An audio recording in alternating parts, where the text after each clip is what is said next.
afternoon, everybody. This is Paige Lane Balzac, local real estate agent and resource. Today, I'm going to keep carrying on my first-time home buyer series, and the subject of today's video is going to be what do I need to save up for, whether it be upfront costs, what do I need to save up for before looking for the home. So we've been through the pre-approval process. We know what options are available. You've spoken with an agent. At this point, you're ready to hire the agent, your agent, and you're ready to move forward and look for a home. Before you get to that point, let's go over what you're going to need to save for, potentially. I want to preface this video to explain that it is entirely possible to look for a home with nothing up front, to pay for nothing up front. However, having said that, it's rare. And it is a little bit more difficult than just having everything ready to go. So let's just take this video as you being fully prepared and ready to purchase. This is what you're going to need to save for. First and foremost is going to be your buyer's representative agent compensation.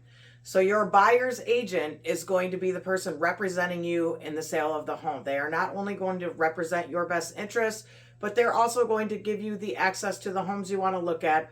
They're going to guide you through the process, and they're going to let you know the next steps you need to take. They're going to negotiate on your behalf. There's a lot of different things the buyer's agent do to work for you, a lot of services they provide. Having said that, please keep in mind every agent has their own set of compensation. Some of them have a flat rate amount, one single amount. Some of them hold a retainer fee that you're going to have to put up front. Some of them charge maybe partial up front and partial at the end. Some of them have a percentage of the sales price. Some of them will charge you based on each showing. You have to pay them X amount. Every single agent is different. Every agent charges different. But your contract for the buyer's representative agent is going to be between you and the buyer's agent. So to avoid any confusion, it is between you, the home buyer. You are hiring your agent. They are providing you with the service. You are compensating them. Now. So there's different ways that this compensation can be paid, right? You can pay this to them directly at closing time. So after you find your house, get it under contract, go through all of the conditions of the sale and close. When you bring your check to closing, you can pay them that way. This amount can also be negotiated into your purchase. And it can also be paid by the seller if it's negotiated into your purchase, and that would be at the closing of the sale. So I'm not saying to save up for all of it, but anticipate by when you interview your agent, they're going to let you know what they charge. And if you're not able to if they're not able to be compensated through the sale, you're going to have to save up and be able to pay them for that. Because again, it is a service that we are providing to you. So buyer's agent compensation, number one. Number two is going to be your down payment. Your down payment amount for your loan is something that you're going to have to save up for. Now, your lender is going to determine what your down payment is based on what options they provide you with, what loan types, whatever you qualify in the scope of your situation. All of them are different. If you need more info, go to my past videos. But it can range anywhere from 0% to whatever amount you want. Honestly, you could put down 95%. But the loan type that you are getting, your lender is going to say, hey, you qualify for, let's just do an example, a 20% down conventional loan type. Then you're going to want to save up for that 20% down conventional loan type. You qualify for a 0 down rural development loan type. You qualify for a 3.5% down FHA loan type. Again, it varies, but whatever you qualify for is what you're going to want to save up for. Because come closing time, you're going to have to bring that closing check and pay for that. So before you even start looking at homes, you want to make sure that you're financially prepared and have the funds available. Okay? Now, The amount is determined by your lender. Again, as I stated, it ranges from 0% up.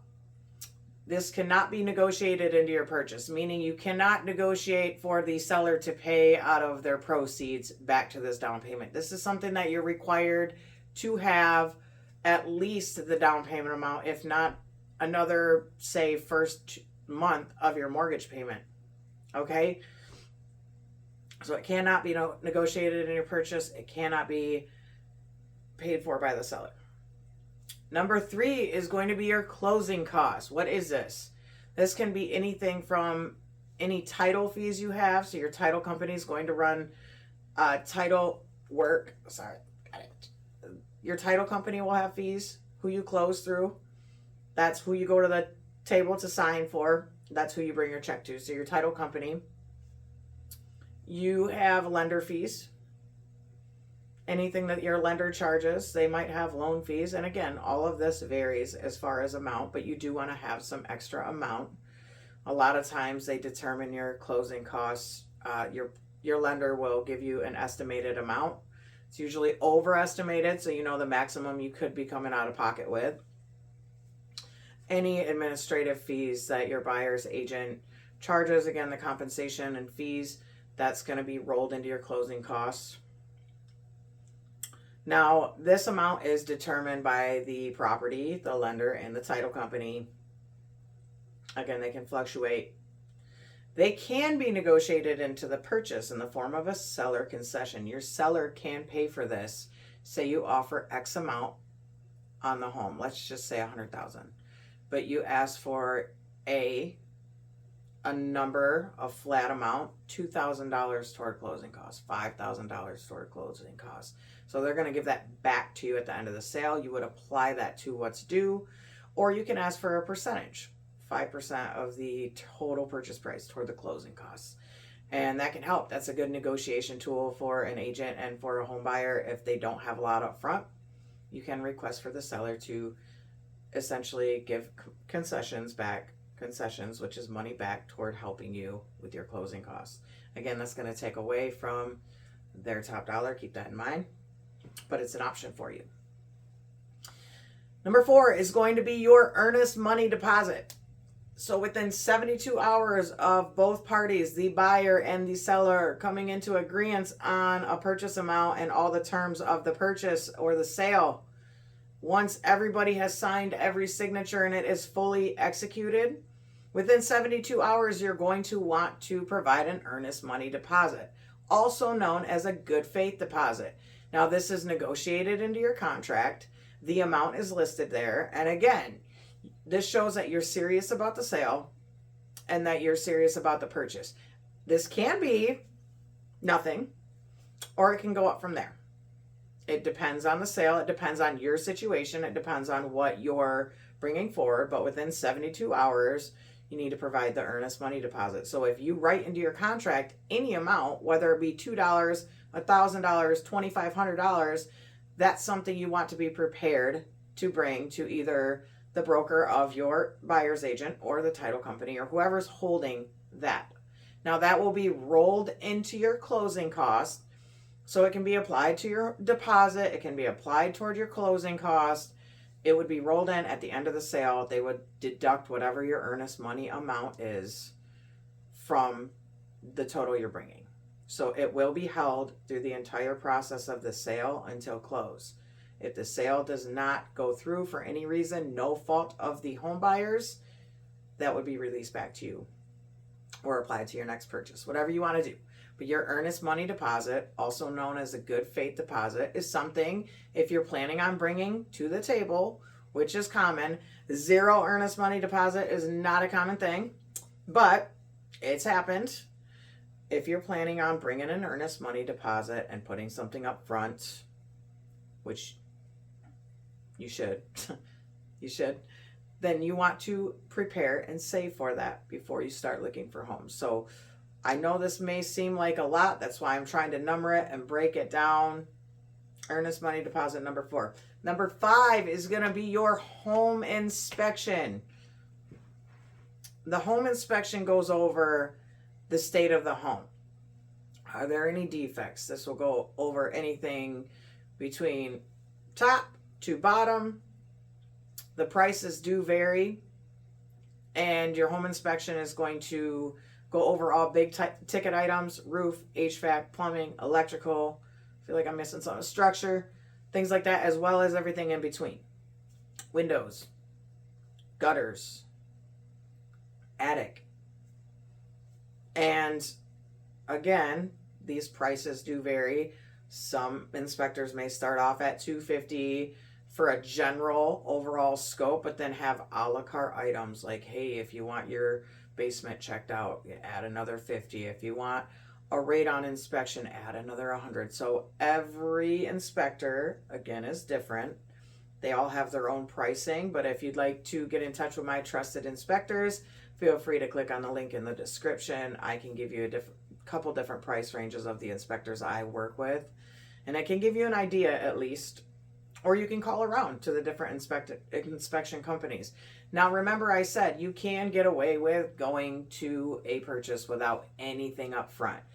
Home inspection is typically an upfront cost. You would pay this at the time of service. Now, there are a couple ways that you can get away with not bringing it up front. That doesn't mean you're not going to pay for it at all, but there are a couple ways. So first and foremost, waiving it entirely. Do I recommend this? Absolutely not.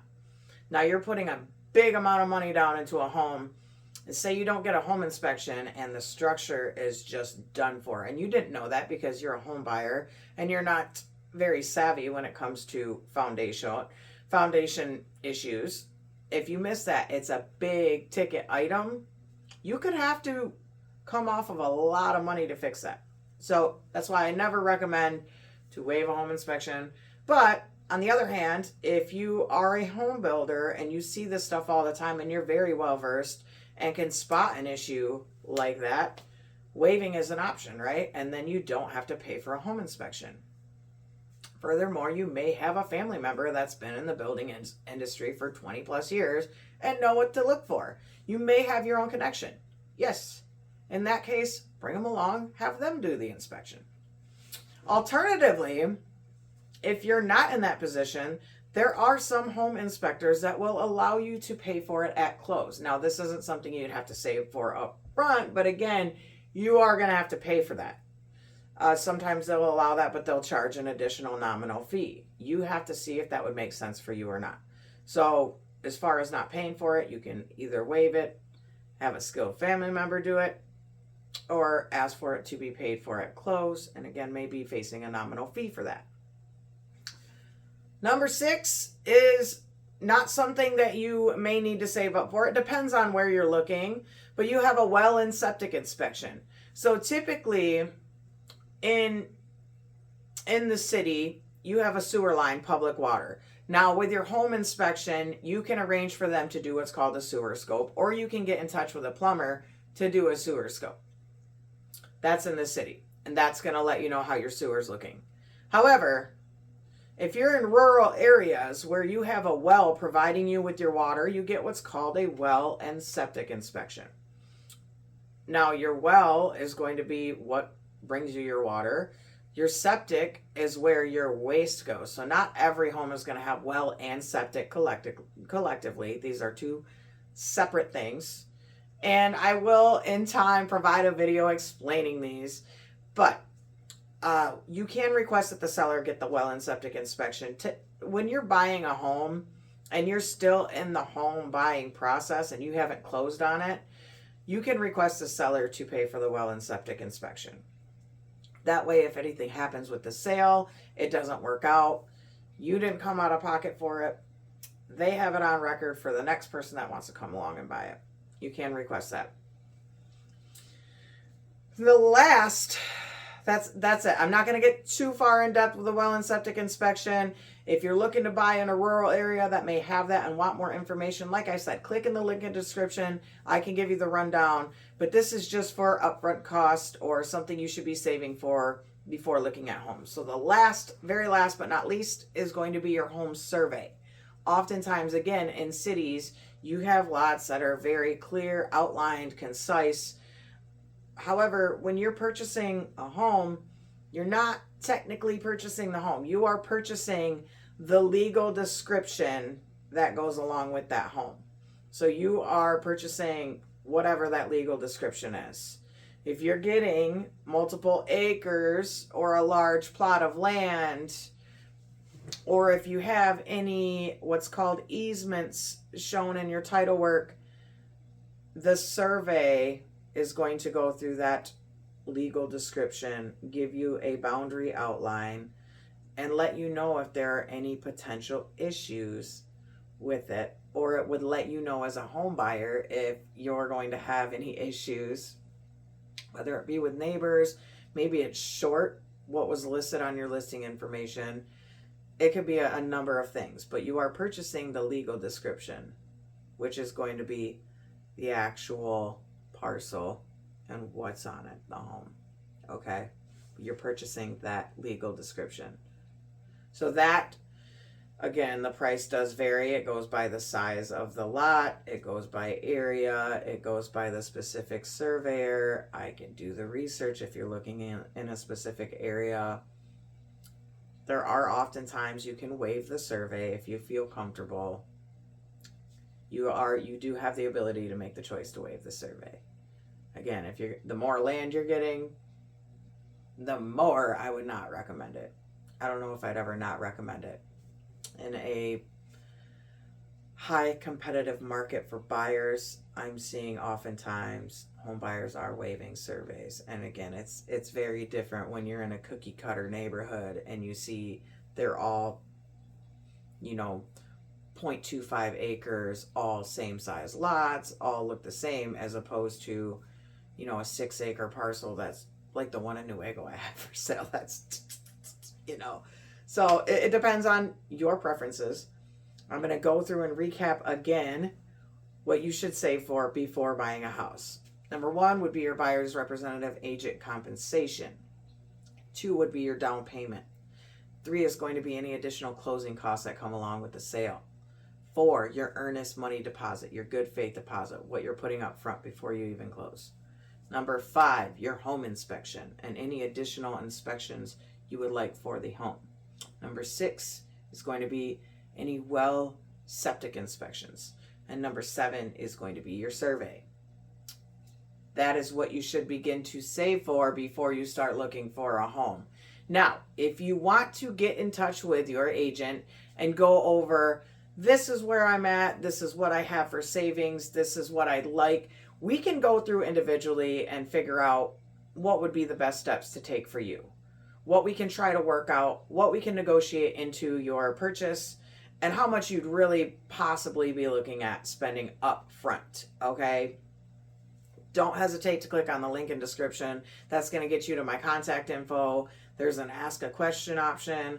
There's a spot for you to browse homes. All of my listings are there, and all of my socials. So feel free to follow, like, share. Thanks for tuning into this video. I hope you found it helpful. I hope it gives you at least a little bit of a scope of where to begin. But again, if you have more questions, I'm here.